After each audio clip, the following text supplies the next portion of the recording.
Ladies, gentlemen, and exiles of all ages, earlier today we released a video talking about all of the changes that Path of Exile 2 has gone through over the first few days since its early access release, as well as a ton of player feedback and witches about the game too, and of course, right around the same time that we had that conversation and released it, GGG, the developers themselves, released essentially a large blog post, and it's just absolutely chock full of changes that are coming to the game in the very near future, some of which are addressing things that we have talked about earlier today as being problem points for players.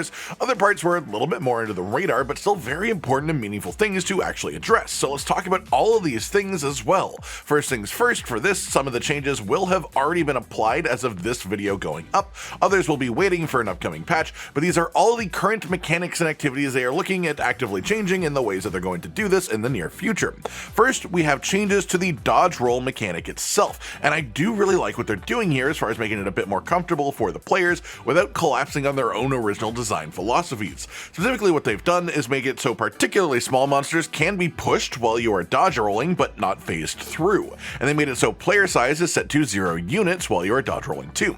This doesn't make you like an ethereal ghost-like entity that can just move through enemies, but it means if there is even like a 2-inch gap and you roll, you can fit through it like an octopus. You can't phase through things, but this should make it much easier to avoid getting fully surrounded and trapped inside of a group of baddies unless you really do make a mistake. Next up then, we have changes to the checkpoint system, which felt sorely needed, especially in later Act 3 zones. Specifically, they are changing it so that you can click on a checkpoint to use it to teleport to any other found checkpoint within the same zone. Sort of like smaller scale waygates. There also will be checkpoints in front of every zone entrance now, and exits as well, to help with this teleportation, and specifically the Dreadnought, one of the final map zones of Act 2, and quite a challenging one as well, has had a checkpoint just added to the midpoint of it, which does feel like a very reasonable decision.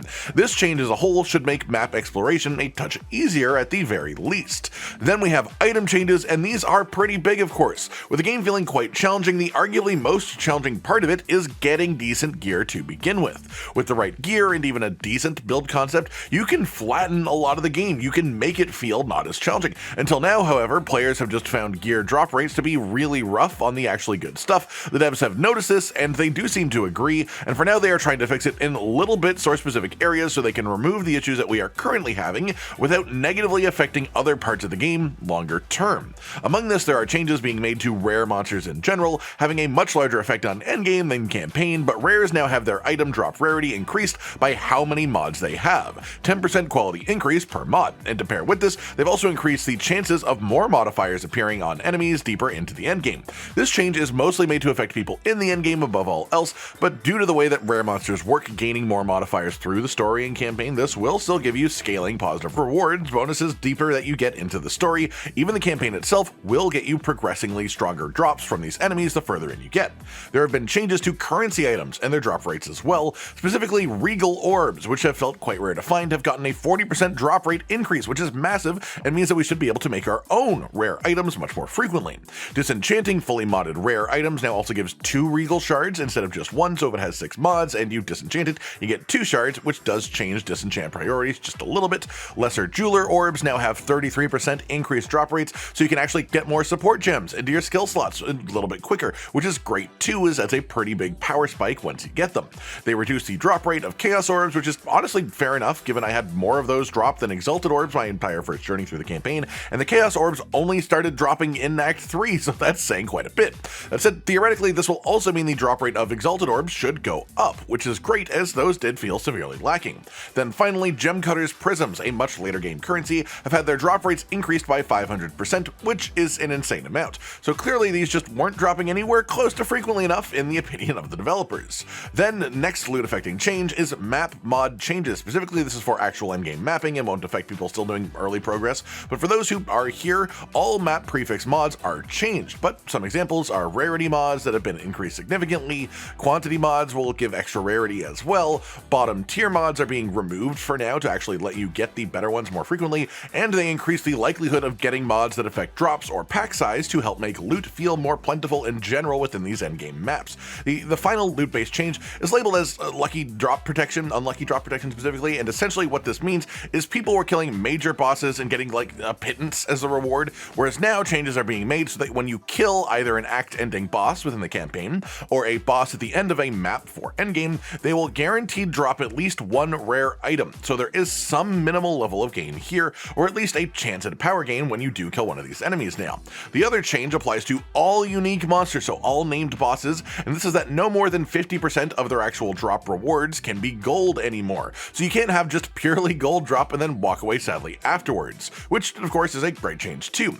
Past that, we had some changes for click to move, which had a bug that was causing people issues, and some really solid quality of life changes as well for endgame maps. Specifically, rare monsters will now show up on the map when there are 200 monsters remaining instead of 50, so you should have less full clearing to do on each map to pick up the pace a fair bit. Then they've also just added more rare monsters to a bunch of the maps to sort of hit a minimum rare monster count per map to make it feel properly rewarding and at least somewhat equal between them. They've also said here that they'll be spending more time over the next few weeks adjusting things like map layouts and density, as it is one of their priorities. That pretty much covers it then, everyone. Of course, given that we just talked about player feedback earlier today and that this post released basically at the same time, I thought it would just be the correct thing to do for this to, well, follow up about this blog post and talk to you about all the changes they are actually making, as it pretty much directly responds to a lot of the community concerns that we brought up and discussed earlier.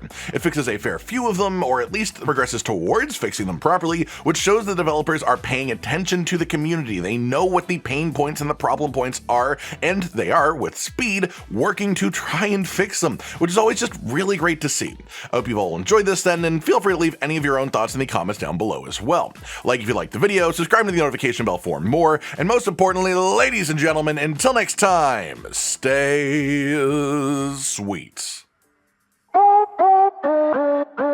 Josh, Cotton, and Hollow with the videos, dropping the humor like a hammer on your tippy toes, bringing entertainment on a daily arrangement to take our insanity and turn it into entertainment. Yes, I said entertainment twice, to reiterate that it is nice to look into your faces on a mostly daily basis when you let us in your homes to make the whole world a stage.